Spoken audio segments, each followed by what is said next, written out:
All right, we are live on Facebook, and we have a couple guests that are here with us inside of Zoom land.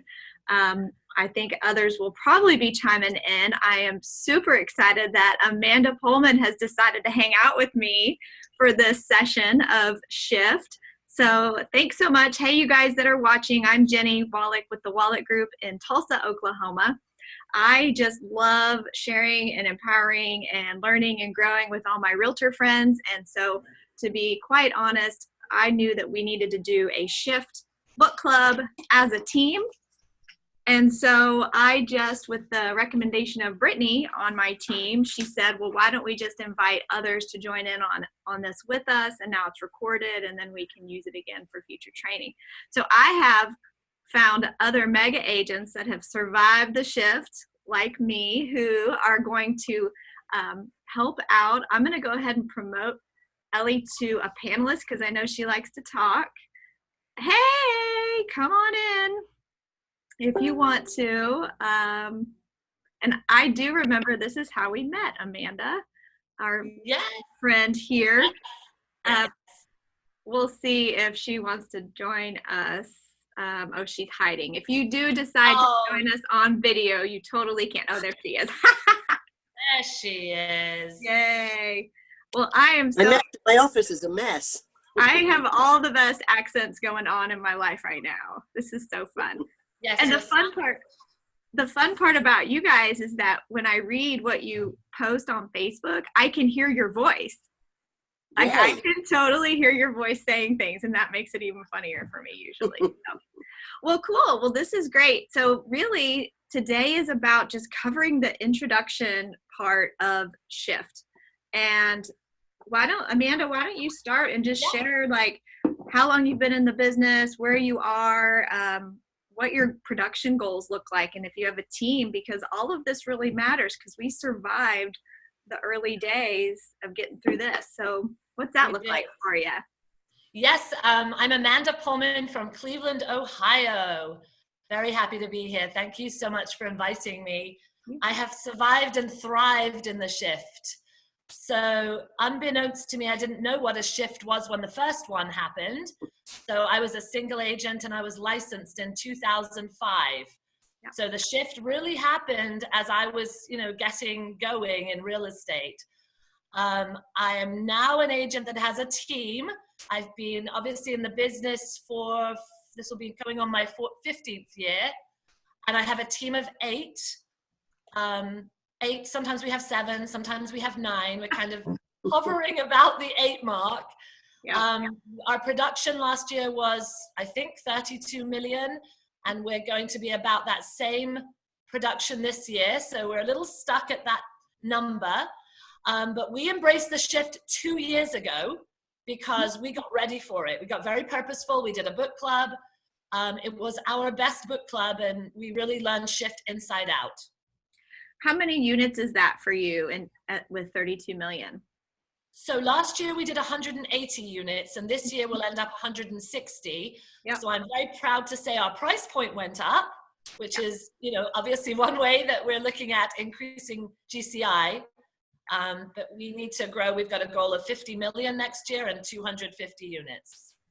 Yeah, thank you for sharing all that. That is exactly about where our team is. People say, how many people on your team? And I'm like, well, what day is it? Yeah. Sure. And really that's similar production to us here in Tulsa as well. Hey, Ellie, you want to share? I know you've been in the business a bit. Got into the business in 2002. Didn't actually sell a house for 1 year. I was still kind of part-time. Jumped in full-time after a conversation at my then employment. So 18 years in the business. I got in when anybody with a heartbeat could sell houses. So I actually built a team then of, I think we had about 15 of us on a team, but it wasn't really a team. It was just, we had massive sales. We did, I think our biggest year we did about 50 million. And I think I made less money then than, in the shift because it was a disaster. I gave away too much money, didn't know how to run a business, didn't know really what to do. And the shift was kind of a way to purge, but I did throw a baby in there too. So the market kind of 2006, it started arriving and then crashed. And all of a sudden I've got a brand new baby, and everybody got out of the business because it wasn't abundant anymore. And every time you turn the news on, all you see was signs saying how bad. I mean, you guys remember that, right? I mean, like every news show you watched, it always showed about signs saying, you know, end of the world is near, and the housing market's crashed out. And I came to Keller Williams in 2011, and shout out to Rachel Resch. She's an OP now. She was my team leader at the time. She actually tried to recruit me for about 3 years, and stupid me didn't actually go to Keller Williams for 3 years, but she handed me the shift, and that book was it was a game changer from the beginning. I think I read the first chapter over and over and over again, and I've always been very database aligned, very much about surrounding myself with people that know me and care about me, but I wasn't really purposeful about it. And with reading the shift, it was like, okay, I've really got to knuckle down. We were stuck at about 10 million, and that was just myself and I think one buyer's agent at the time. We grew up again, and then in the beginning of 2019, we actually how did somebody put it the other day? We invited someone to leave our team. Kelly, I'm giving you kudos on that one. We invited two people to leave our team, and it was just literally myself, an amazing support crew. Anybody that knows me well knows that John, who's my best friend, and has been with me now for probably 15 years, doesn't go in the limelight, but he holds down. In fact, Drew Lee, we had the same coach, right? Yep. Drew Lee said that he was the protector of the empire. So it's John, and Laura is my rock star, and one very, very part-time buyer's agent. And just this morning, I think we got a short sale approved, which means we're actually going to do 30 million in sales this year with just the two of us. Wow. So that is awesome. I love it because all of us have gotten to this point through lots and lots of failures and ups and downs and trials and errors when it comes to growing and learning. It's so crazy because I just had to reconfirm, because I got into real estate in 2001, just like you. It was so easy. I lived in a college town. You put a sign in the yard, it sold in a minute. It was very easy. And so you never, ever learned how to be a business owner or a professional of any kind. And so anyway, so I moved to Keller Williams in 2007 when my daughter Mia was in my belly. And so I was definitely a part-time agent in those couple years while, raising her. And then in 2009, I attended my first ever Keller Williams event, which was a mega camp. And guess what all they talked about the whole mega camp?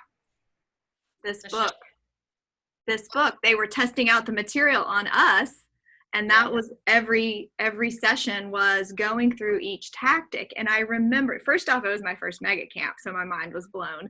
And then secondly, this material in the words and the tools and the conversations of how you talk to people about what's coming and how you explain it and how you survive and how you thrive. And so for me, just like you ladies, this book is an amazing tool, and it doesn't matter where we are in your current market shift, whether it's the seasonal or we're, having so much success. All of these tactics always apply. They are best practices for any market. Absolutely. And like you said, seasonally, we're used to seasonal shifts, and we understand, there's going to be less sales in the winter, and we're going to do much better with listings and sales in the spring and summer. So yes, it applies in every day, but you have to be ready for it. And I think not fearful of the word shift. Yes. Seth Campbell, who is the most amazing speaker, did a class, and it was actually, right now we're in the messy middle. And where sellers believe that we're still in a seller's market, buyers believe we're in a buyer's market. And so we've got that pushback, but also our industry is so overpopulated.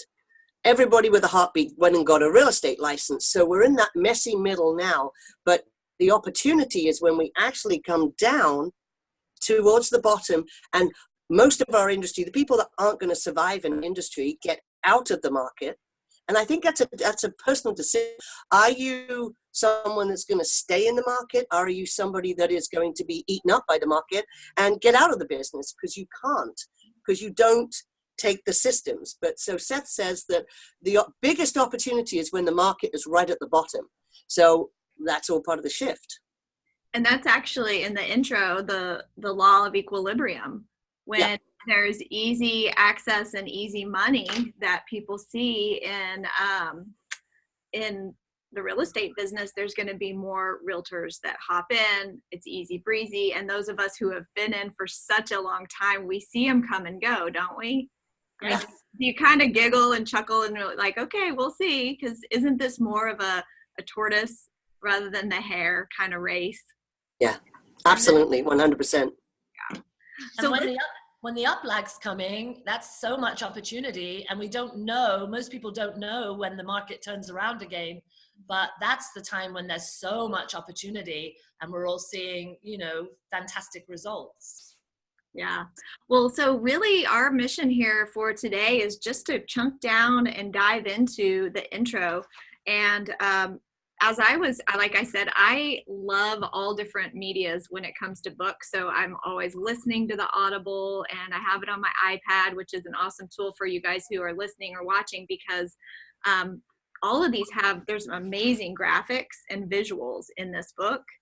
And if you download it or buy it on an Apple or some device like that, you can save and share those graphics for your, which is awesome. So I just really realized that the foreword inside of Shift has tons of nuggets as well.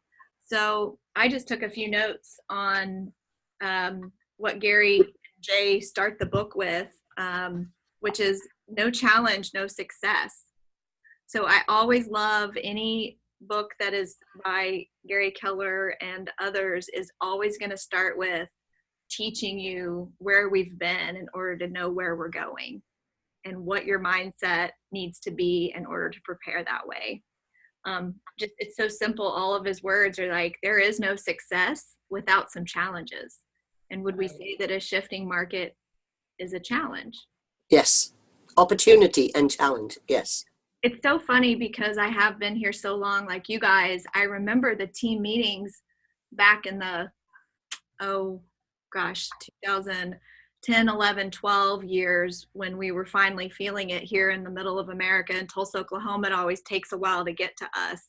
And so I remember our team leaders and our leadership saying, now, guys, don't say the word shift to all the other agents. Like, it's going to scare them. It shouldn't. So what would you say to that these days? If you were having a conversation with people about what you've lived through, what would you say that looked like? So you own the shift. Like Ellie said, it is the opportunity. It's not a dirty word. It is the time. Dirty. Naughty. Not a naughty word. Not a naughty word. It's the time where you can kind of regroup. You can make sure you're set up for success during the shift, and then you will flourish. Like Ellie said too, it's the time of the opportunity. It's the time that the good agents that have great relationships with their database are going to be very relevant. And it's a time when the agents that did come in and, like you said, didn't have to have the knowledge or the skills, they just put a sign out in the yard. It's a time when they may choose, in some cases, to get out of the business, because there is less business to go around. Yeah. And that's an interesting part right there, because ultimately, and this is something also too with my MAPS coach, Drew Lee, is that with the agents that are leaving and they're like, oh, I get out of the business, the ones of us that are committed to staying in, and they haven't had a database that they have cultivated. I mean, Amanda's all about a pie day right now. And Jenny, you are amazing. Your Santa thing, I mean, I'm ready to take all those bits and pieces. So we, all three of us, do so many client events, but they're also scalable client events where we could have 100 people at these events. And so the agents that do get out, I think it's our, and I don't know if this is, but this is our job to maybe go and connect with those agents and resuscitate their databases. It's brilliant. So the people that are, you know, I met somebody in the grocery store the other day and I said, what did you do with your database? And he goes, well, I didn't really have one. I'm like, John, you sold, you know, at least 15 houses a year. You had a database. Yeah. So we're in the process right now. And that's just, you know, of these people as they get out, even if they sold 10 houses, that's a database. Yeah. Let's take their databases. And if we take their databases over and we resuscitate them, and we've actually put a plan together, once again, Drew was definitely very instrumental in that, put a plan together on how to make this something that we can grow with that, because ultimately it's the people in your database. And if you hold your database tight, because the shift isn't just about you know, quoting Gary and Josh, it isn't just about the way that the market is, it's the technology too. So we're going into a technology shift, and our database is truly, it's going to be the meat of our business.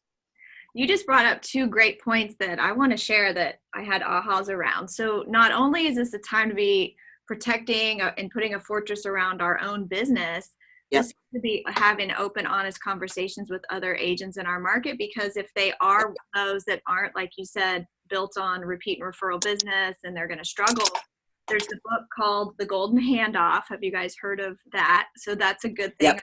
Pressure for everybody to think that way. I ran into another agent. She started referring. She wasn't even out of my Keller Williams office. She started referring clients to us. She said, because we always were such great cooperating agents, and she knew that I would take care of her people. And I had that conversation back then. Where are your people? Where do they live? Can I have them? Can I help them? Like, can I keep nurturing them? She's like, I don't really, it's fine.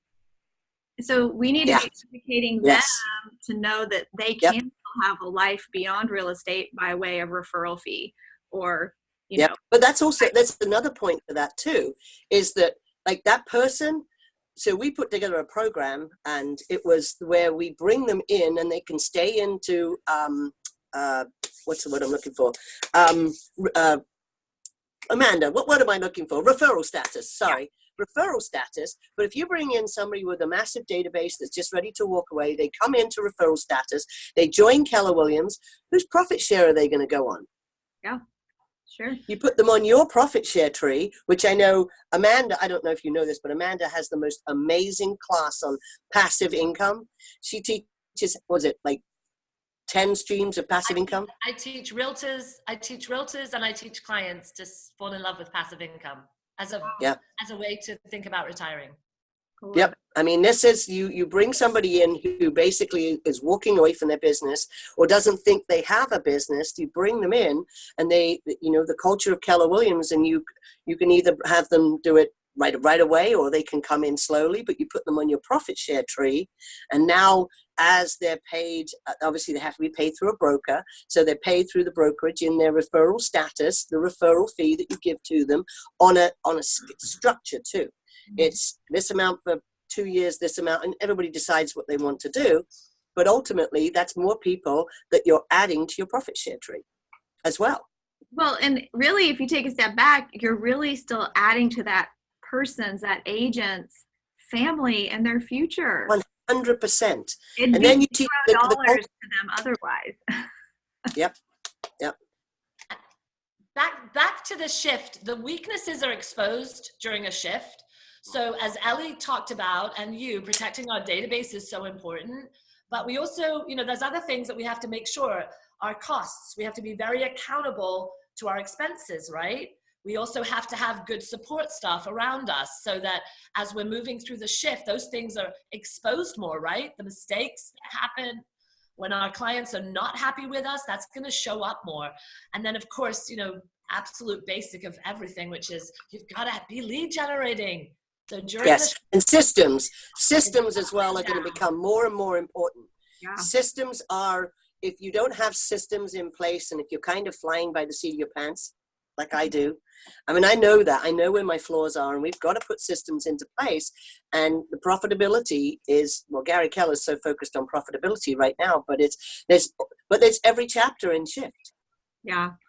Do you guys remember the days when, back in these days, there were so many listings? Actually, let's go right before the shift. So before the shifting market, remember how you would have this plethora of buyer inventory. They wanted to buy, there was urgency. They were getting 106% mortgages, and you just were so scared because you knew that if anything changed, they would be upside down, and guess what? They were. Yeah. And so and back then I remember just like, you couldn't even keep up with all these buyer leads. And so where you're saying systems matter is we may be shifting into another place. So Amanda, what were you going to say on that? Yeah, the shifting market, a ton of buyers are out there. And especially in the Cleveland area, it's all about investing. So the investors, they're coming out in full force. So again, it was an opportunity for me to say, okay, I love buyers. They're usually very happy because you're getting good deals. And during the shift, the investors are showing up. So the shift is a huge opportunity for buyers agents, especially to fall in love with the buyers, have the systems, talk about leverage, showing assistance, and then really, kill it during this market. And, that was my story. I became a great buyer's agent initially as a realtor. I didn't want to know sellers because they were miserable. Their houses were underwater. The prices were too high. Sorry, excuse me. Their expectations were too high and the prices were too low.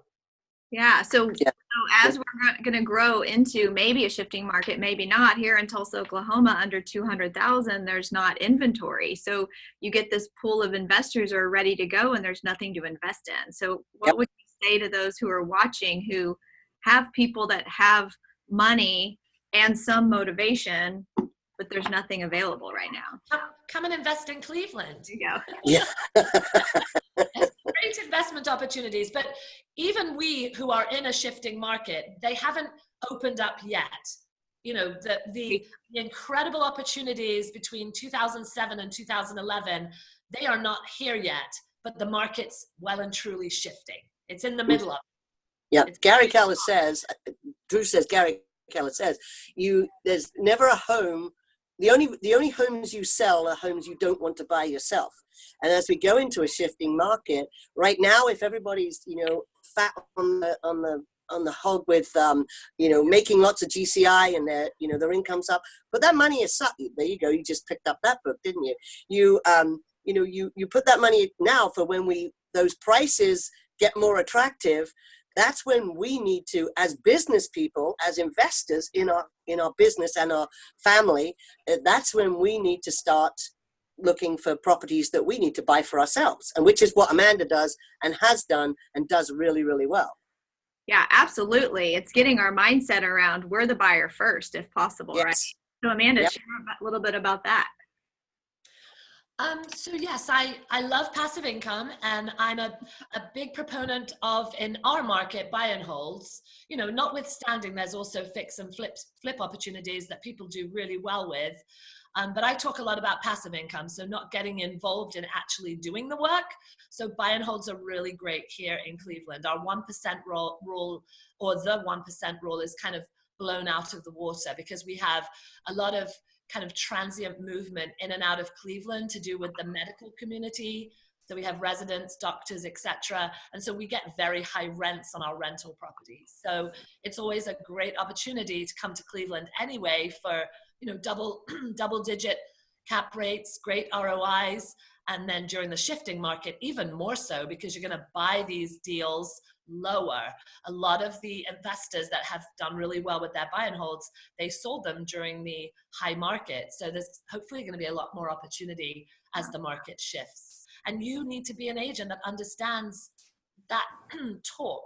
In other words, how to work with investors, because there's going to be a lot of them when the market shifts. And that's definitely a testament to Amanda. Amanda knows. She presents herself because she knows and she learns and she's it, you know, Who, because who she's paid gone Ellie, through it. who paid Ellie to talk about me? Thank you. I'm your biggest fan. She's a great cheerleader. That's for Yeah. sure. Oh no, I absolutely. Oh, she teaches me so much. I mean, she can just throw through those acronyms, and people, I know, I mean, people on the line going, "What does that mean?" In fact, I think is that Matt Harnick on there too. He's also an amazing investor as well. Oh, He started. you have to save that. Thank you. It's a love fest. but Amanda, if somebody was, you know, their market isn't so great, like Amanda says, call up Amanda. She knows what she's talking about. She probably has a great inventory. She knows about investors. But as we go into the shift, learning systems, learning things like that, getting really knowledgeable. It's education. That's another part of the shift, being more educated, being the most educated. I mean, it's like Jenny, the way that you are with your community knows because of what you've done that you are the person to come to. And as we get more, as the market does move, we have to change some of the things we do. And personally, there's nothing more exciting for me than walking from my house to my listing to put a sign up. Yeah. So my hyper focus for 2020 in this shift is what more can I do to give back to my community? How much more can I do so ultimately everybody knows who I am and I sell more houses in that very, very small zip code? So it always goes back to database. 100%. All of this shift, you're protected. And when he says put a fortress around your business, he's talking about have the people that love you, trust you, that are going to use you again and refer you already in your pocket so that you don't lose them. And actually you just get to gain more because there's fewer agents in the market. Yes. And the moat isn't to keep people from getting in, it's to keep people from getting out. Yeah. And the wider your moat is, the wider your value is, the more that you love on your database, and it doesn't necessarily have to be big ticket items, the more that you show them value, the more that you're going to be successful in this shift. So in the introduction section of Shift, he just really starts with the simple facts that shifts are never unexpected, rarely predictable, and they just happen, and we shouldn't be surprised by them because we can typically see them coming if we're monitoring the months, the days on market, and the month supply of inventory. And we have them every year. So just even regardless of a big economic market shift, we have these seasonal shifts. So what do you guys do as a team seasonally to just go ahead and know that this is when we save and this is when we spend? Well, you have to know your numbers, and I share the numbers with the team at all of our sales meetings. So we know our own numbers, we know our own profitability, and then looking at the market, understanding the market, using the data. We're always in listing appointments, we're always trying to show how we outpace the market. So we have the pulse on the market, and we can see when, from 1 month to the next, we look at the market time in a certain area and see that it's gone up from, let's say, 2 months of inventory to almost 6 months of inventory. And that happens when it happens suddenly. We're prepared for it. We know that we can talk about price reductions with our sellers early on if we haven't already had that conversation when we listed the house, which we should have had an expectations conversation. But the thing about the shifting market is we can prepare for it and we can know it's coming, but locally when it hits, it's quick. Yeah, agreed. That's what shocks so many agents is they don't understand what's happening. They're not ready for it. And when it does shift, they don't want to shift with it because they don't understand it and they become fearful. No, agreed. I mean, going through the first one, before Drew arrived, like 04, 05, I was making more money than I couldn't throw it away. I was making so much money. And having that experience. So if you could impart into somebody that has got in and has grown and now they're reading this, don't go and buy that Mercedes. Don't overspend. pull it in now while it's still, while you still have that ability, and invest in, like, if your GCI was that great this year, before the end of this year, pay for some expenses now. Pay it forward now. Like we always send by the end of this year, we float high in December.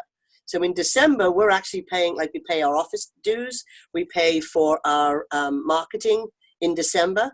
Almost also an S Corp, so I got to get rid of it anyway. But we pay for all of our video shoots. So we're now spending because we have the money now. Yeah. So that when it comes to it, but we're very, very conscious of what our numbers are too. I just grabbed this at our ALC meeting. They give us our multi-year trends, which I'm assuming you guys see all of it too.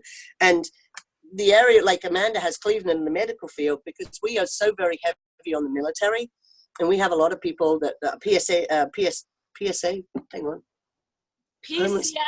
PCSing, I'm sorry, PCSing to our area, and we have all of the every branch here. We have the Coast Guard, the Army, the Air Force, and the Navy too. So all of the people coming in, and that's a great steady stream of income that's coming through as well. And seasonally, we really don't drop down. I mean, October was a really slight month for me because I didn't work through the summer, but that was a personal choice. But it was, it's. If you think seasonally, there are still many other opportunities that you can have that regardless of the season. And if you keep your database, I mean, you can't predict that somebody's going to get divorced or have more children. Well, you can the children part, but there's certain situations if they get a new job, but it's if you keep everybody tight in and you just hyper focus on what your goals are, and the actions too, the activities. What does Gary say? 7 appointments a week and you'll be a millionaire. Yeah, it's that simple. So I was going to mention something else when you are saying these things like, know what you can go ahead and pay forward for the next year. That would require that you ran your business like a business and you had a P&L, and you mentioned an S Corp.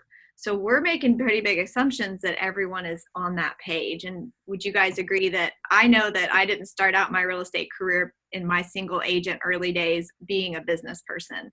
And even just this last, where were we, Mega Camp, where it was all about profitability. All the people on stage had to. It should be about profitability. And it's so amazing. And Ellie, I hear you're amazingly profitable, by the way, as well, by others that say that about. I don't pay for leads. In fact, as I said, 2020 goal is, I sent you something yesterday. I don't know if you had a chance to look at it, but I'm really about being my goal is to be the person that actually controls. That's a bad word, I know, I'm sorry. Even Hudson will give me a hard time on that one. But I like to be, I think we're all the one that, so it's okay. Yeah, just a bit. Amanda, are you?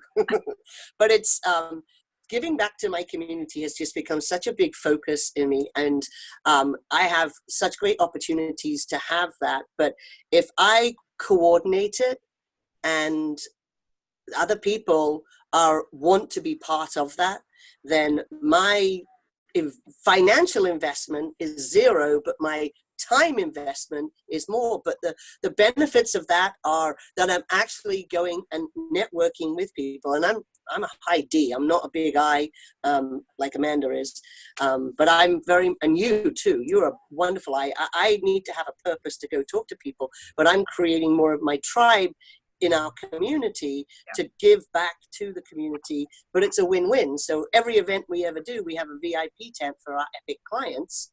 And so everybody comes up and, asks about that. And so every event we do registration. So the last event we did, we literally added 465 different people to our database from that. And now we're very purposeful about bringing them value and constantly doing these events. And we actually have 3 organized for next year, with more potential ones coming up too. Yeah. Do you have anything to add on that? Me? Yeah. Well, yes, I mean, the database, that's one of the tactics, isn't it? And it certainly is an important tactic as we're moving through the fourth industrial revolution, and tech is trying to come in between us and our clients. I think what I'm summarizing from all of this is it's really about the way you think about the shift. It's thinking about it in a positive way. You know, it's normal.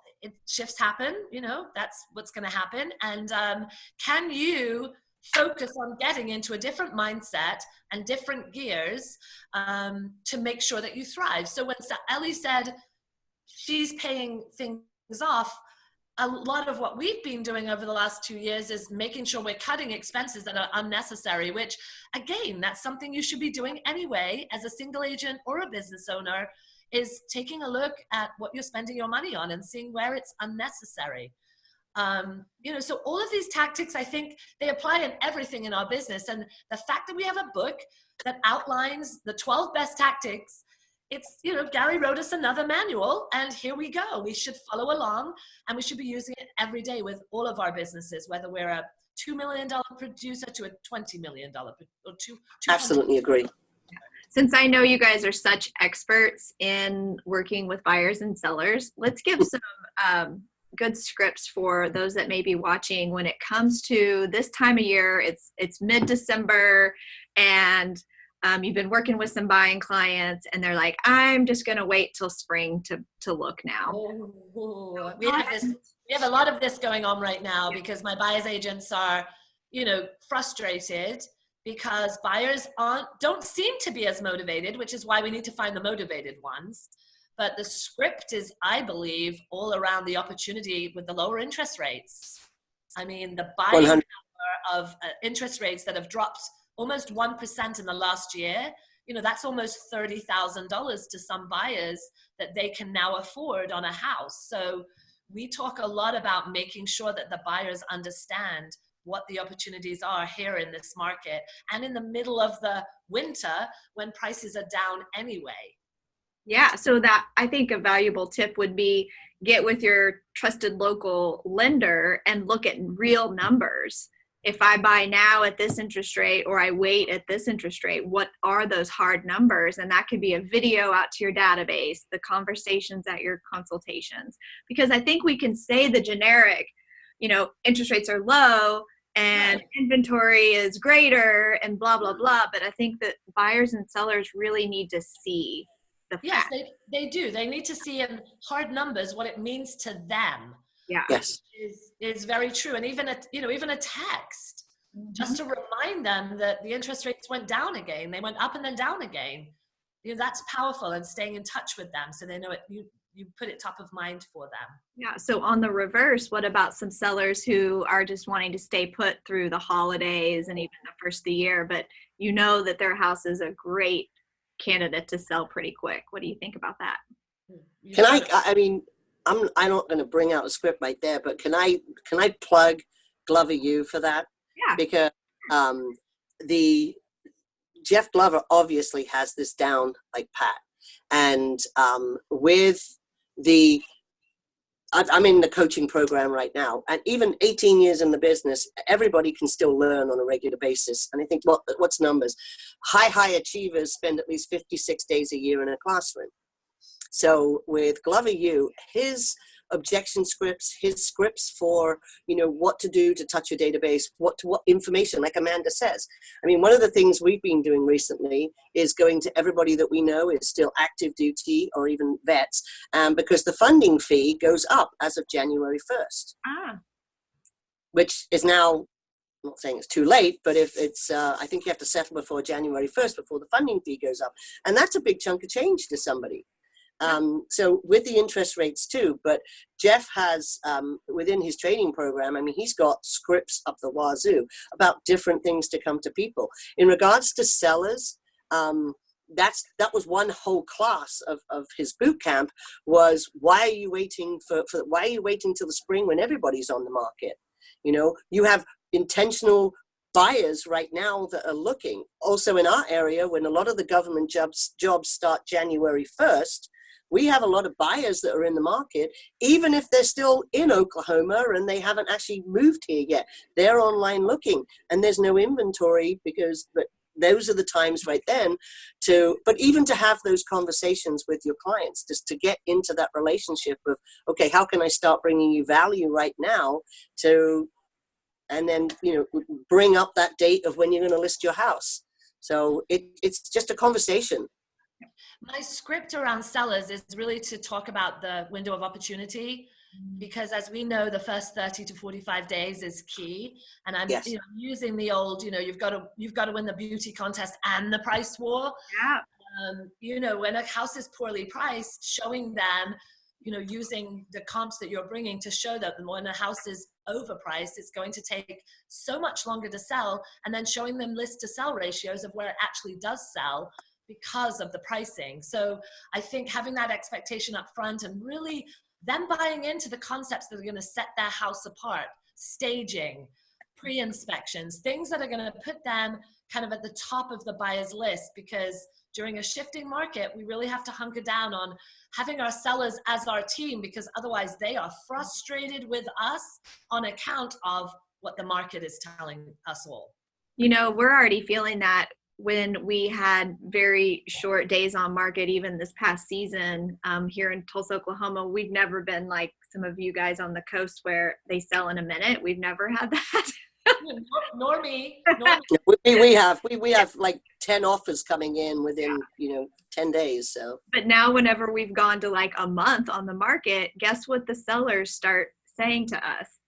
Why aren't you marketing my home? And if we didn't have those great on the front end expectation and reality check conversations, then they're going to get frustrated, and we know that it's just you can't get back from that once we go there. So what are your real upfront conversations with, whether it's a buyer or seller, and we're on the phone talking and you're qualifying me to see if I'm real and I'm a right now piece of business? What's that sound like? Talking about the motivation. Mm-hmm. So for me, it's really digging deep and asking very open-ended questions and teaching my team to do the same, so that you are working with the motivated. Our databases are very important to stay in touch with people, but the ones that are motivated are the ones that we want to be listing homes and running buyers with. Finding the motivation, I think, is a skill through all the trainings and all the script practices, and listening to agents that are doing it right, and then understanding how to really connect with the seller or the buyer, not making promises that you can't keep. You want to over deliver and not over promise. Yeah, communication. That's, we have that written somewhere around here. Communicate, even if it's bad news, And shame on the agents that aren't being thorough about expectations, because it only ends up in tears. I say to my sellers, I would much rather be the bridesmaid if you pick another bride, because I'm the realtor that's going to be honest and truthful with you. And it's not my opinion. Here's the market data. It supports what I'm telling you, which is no, it is no longer a seller's market. Now we have 5-6 months of inventory. You are heavily into a buyer's market. So you have to win the price war and the beauty contest. It's the same kind of script over and over, isn't it?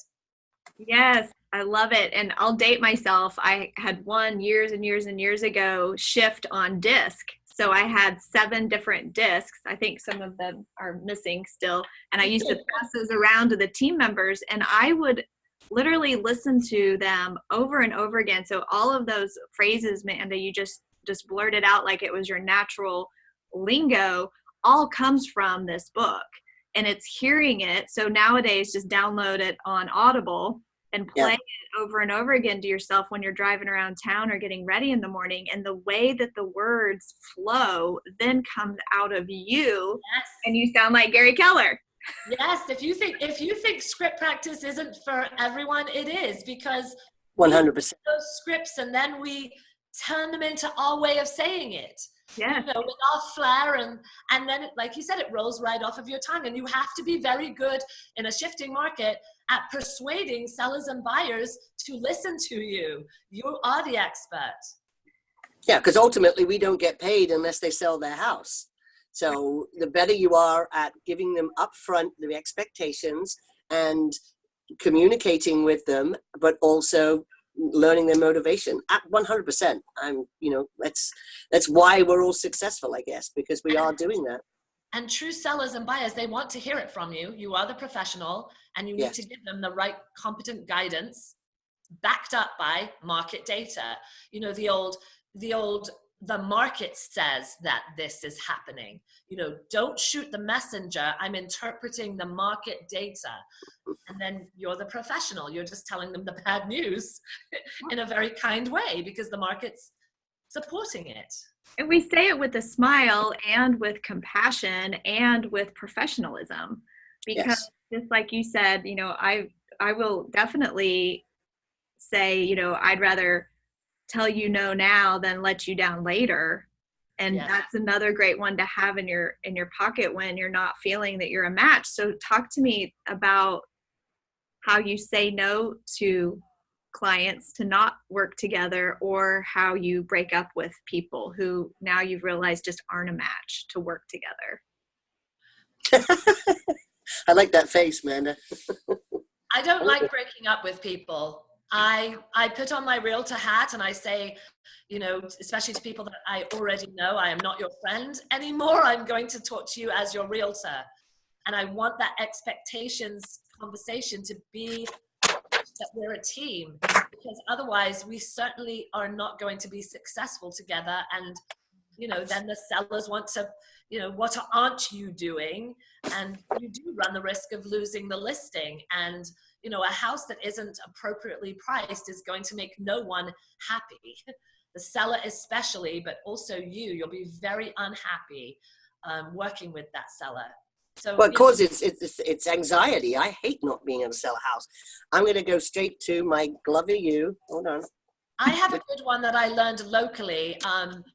Jackie Leavenworth is a local coach and guru. And she said to me just last week, we're in a training, she said, you're going to say to the seller, Mr. and Mrs. Seller, so you're asking me with the market data that I have that there are 3 people that I need to convince. And that is the buyer, the buyer's agent, and the appraiser.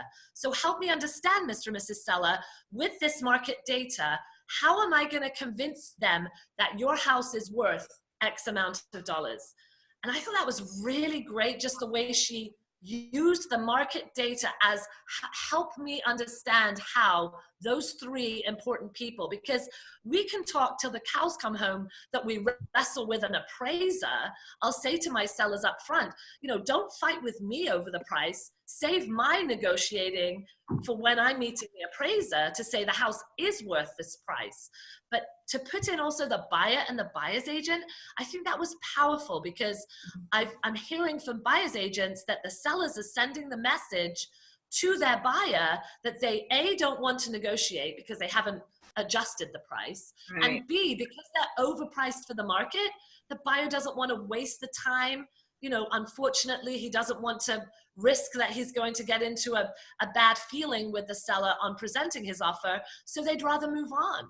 And the seller's sending that message, and they need to understand that. So good. Wow. That's Drop great. the mic. Yeah. Well, that is really it. I think that part of being a masterful agent in this time, well, always, is being a good storyteller. And so pulling from the times that you've had that client, just like them, that wanted to try and get 15,000 more than the market stated, and here's what ended up happening. You just don't want that to be their story as well. Because you're right that you're giving this perception, the sellers, I mean, how many times if we tally up our years in business, how many times have you heard, I don't want to give it away? Yep. Good news is I've never given a house away. It's amazing. I say that. I'm like, well, I mean, if you're giving away, I'll take it. Yeah, seriously. And you can't, because when you price right, if the house is for some reason underpriced, there'll be more than one buyer going after it. Yep. And the price will adjust. You know, the old don't chase the market, let the market chase you. That's a wonderful script to always repeat to sellers so that they are more understanding of, you know, where they need to be positioned to be competitive. But backing up from it, I think that Jeff's script, which is right here, is about how, you know, 3 things are going to happen at our meeting today. 1, you're going to choose to list with me, and that's great. 2, you're going to choose not to list with me, and you know what? That's sad, but that's okay too. Or 3, I'm going to choose that you and I our motivations are not aligned, and I'm not going to take your listing. And it's actually, that's what a great way to say, basically, I'm not desperate. I don't need to take your house. I don't need to take your listing. I'm not going to put, because I don't get paid till at the end. But what a great way to kind of set the expectation there before you even go. And I've been using that too. You're the best agent when you are skilled at that gap between where the seller thinks their house should be and the realistic price. And all that comes from training, education, script practice, and experience. And especially, like you said, telling a story is going to make it more impactful to that person. Because a lot of the time it's a painful conversation when they think their house is worth more. It's really a challenge, and I know that we will all overcome it because we're going to all learn all of these tactics and shift. But I want to end with this question to you ladies. So what's the number one way to not be desperate and end up working with people that aren't motivated or make you feel good? That script. I mean, it's honestly, that to me is that I've become more particular who I get into business with. I've been very purposeful about saying no sometimes more than I say yes. In fact, I was at somebody's door the other day and I heard them running around and I ran away. Not quite that bad. I did call and say I had to go, but I didn't want their house. I didn't want to take that listing. I mean, the pre-qual script, the conversation on the phone is that and also specialize rather than generalize. Specialize in a small area rather than trying to, like Amanda, go into Toledo or Akron to sell a house. That's crazy. I don't know your area as well, as I know hers, but it's specialize in a small area and just come with value too. Can you repeat the question? Yeah. So Ellie had mentioned, like, in that script she was using, she was saying that letting them know that I'm not desperate. And my question to us and everyone that may watch is what's our number one way to not be desperate and not settle and take clients that aren't motivated? The number one way is for you to enter into whatever the relationship is, whether it's a buyer looking for an insane deal that doesn't exist, or a seller looking for a number that the market doesn't support, is to know the market, know your numbers, and be skillful at being able to deliver the message of what you do that will set you apart, but will also do everything to prepare the seller, I'm going to pick on the seller again, for a successful sale in a shifting market. So I can't imagine there's fear when you know all of those things. But Amanda, what Jenny's pretty much saying is, if you can't change that mindset of someone, are you okay walking away from it? I don't take overpriced listings because they always end up in tears. Well, exactly. That's what she's basically saying. I mean, desperate is when you do. I will take overpriced listings in a seller's market. I am not always right. You know, there have been some surprises where homes go for more than I ever thought they would, or that the appraisal would put them. But I'm not fearful because I want inventory that doesn't just have a for sale sign in the yard, that it says sold. And that's, that's part of my, I guess, iPod, my individual piece of being different, which is I sell. Oh, like that. Where's that's my Jackie Leavenworth iPod. Piece of being different. I mean, individual. we have choices here. We can be desperate, but it doesn't make anybody happy, and that's not worth it to me to have one unhappy client when I've done such a good job with 50 happy ones. Yes. I'd rather, like you said, I'd rather know up front that I'll be the bridesmaid. That's fine, because sometimes I'll become the bride second time around because it didn't work out with the first agent who did take that price. They bought the listing. And the second time around, they're so much more realistic and motivated. Yes, they are. Well, I think that another way to make sure we do not work or come out of desperation and live more abundantly is to lead generate and stay in touch with our database. That's just we are all database people on purpose. And we've survived these years and years in this business because we do know what matters most. And those are the people that, I mean, like just now I had last night a Facebook message from a past client, and I think we helped them buy when they moved here. Then unfortunately they got a divorce, and I remember during the divorce it was very hairy and tough. You know, all divorces are, they're not easy. And so when working with the husband and wife and as a listing agent, you know, the challenges of that. And I felt like she was mad at me. She was going through a tough time, and I felt like she was mad at me. And today, I've stayed a Facebook friend, and I still send messages and make phone calls and leave voicemails, and there's never any return calls, no return emails, no messages. Over the years, this is what happens in the database business. And then guess what? I get a Facebook message. She got engaged. She's ready to sell and buy. And so we don't always hear back from them or get the feedback until it's time. Yeah, that's personalities too. I mean, like, we're all very similar in personalities. And I got the message 2 days ago too, is that even though they exactly the same thing, they've never responded, never come to one of our events, but they're getting ready to go. And of course, you know, we need to have that consultation now. And that's the best kind of business to have, people that already know who you are, but don't give up on the process. And learn from this, because they are watching us. They may not be showing up, but they are watching us. So do the things that we're doing to show our database that we are successful, because most of the time they are very happy to use us again because of all the work we've done in keeping in touch with them and keeping them engaged. And that's not statistically true. Statistically, they're not, but that's what I'm saying. We are so tied down with our database, and we're so tied down with the message that we're constantly giving, that is true for you maybe, and that's true for you, Jenny, but that's not true for everybody. So if anything anybody can learn is how much can you bring value to your database? And it's not, you know, the 36 touch of many of that was emails. Nobody else opens their email anymore. And you've got to stay updated on what that is. But I agree, your database will call you back. Majority of mine will call me back, but it's statistically not the case. But you have to become more interesting and different and come with so much value these days. Yeah. You guys are so awesome. Why don't you share, since you've given so much great value and nuggets, where you are and how people get in touch with you if they have more questions about your amazing businesses? I'm Amanda Pohlman, and I'm in Cleveland, Ohio. You'll see me on Facebook, on my website, and my cell phone number is 216-526-8302.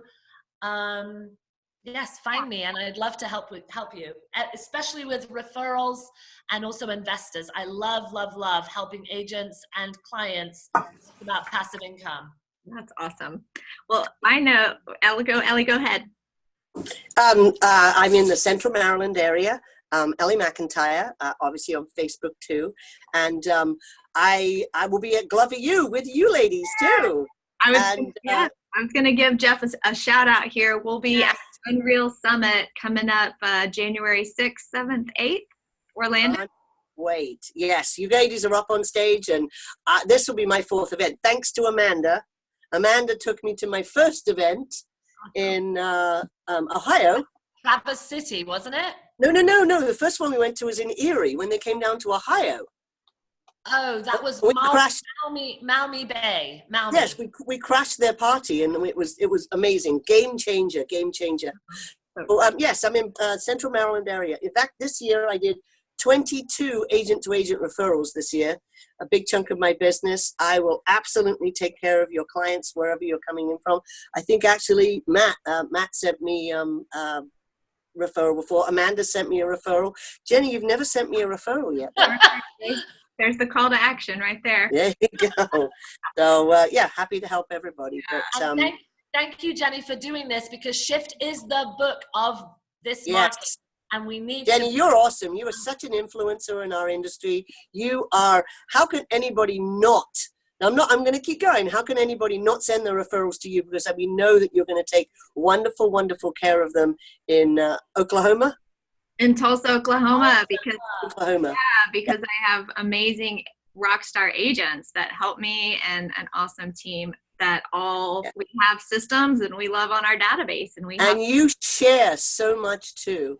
You are such a generous soul of coming from contribution and I'm just having people are done. She makes you feel good, Ellie does. She's super at making you feel fantastic. Yes. No, I appreciate you both. Thank you. I obviously didn't get all the makeup on and the hair done like Amanda did because yes, you did. But